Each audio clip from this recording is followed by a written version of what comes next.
George and Martha Encore. More stories about two great chums. Story number 1, the dance recital. George and Martha were having a disagreement. "I think dancing is dumb," said George.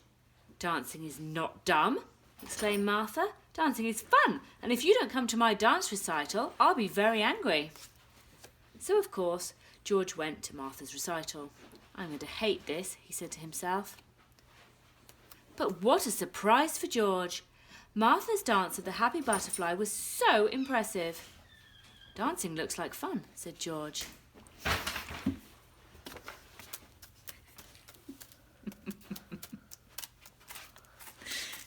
The next day, George went to dancing class.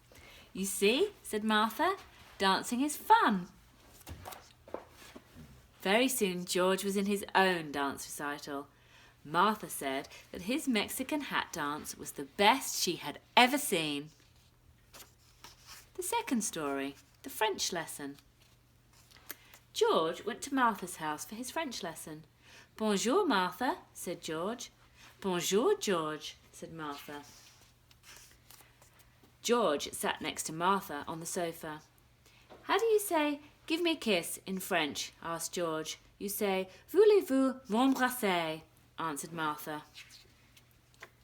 And that's just what George did.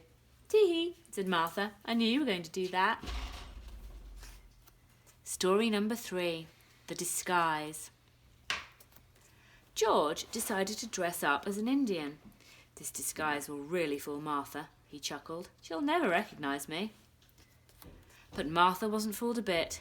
"Hi, George," she said. "Why are you wearing that Indian costume?" George was so disappointed. He walked away, hanging his head. Martha felt simply awful. She hadn't meant to hurt George's feelings. "George," said Martha, "I would never have recognised you if it hadn't been for your bright smiling eyes. It's so hard to disguise smiling eyes." And of course George felt much, much better. Story number 4, the beach. One day George and Martha went to the beach. "I love the beach," exclaimed Martha. "So do I," said George. "However, we must be sure to put on our suntan lotion." But Martha refused to put on her suntan lotion. "You'll be sorry," George called out. "Oh, pooh," said his friend. "You're a fuss budget, George." Martha was having such a lovely time. The next day, Martha had a terrible sunburn. She felt all hot and itchy. But George never said "I told you so," because that's not what friends are for.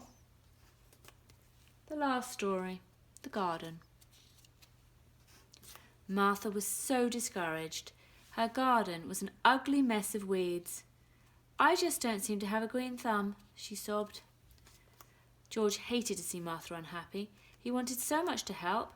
Suddenly, George had a splendid idea. He went to the florist and bought all the tulips in the shop. Tulips were Martha's favourite flowers. Very quietly, George crept into Martha's garden and stuck the tulips in the ground. But just then, Martha happened to look out of the window. "Oh dear," said George, "you're always catching me." But Martha was so pleased.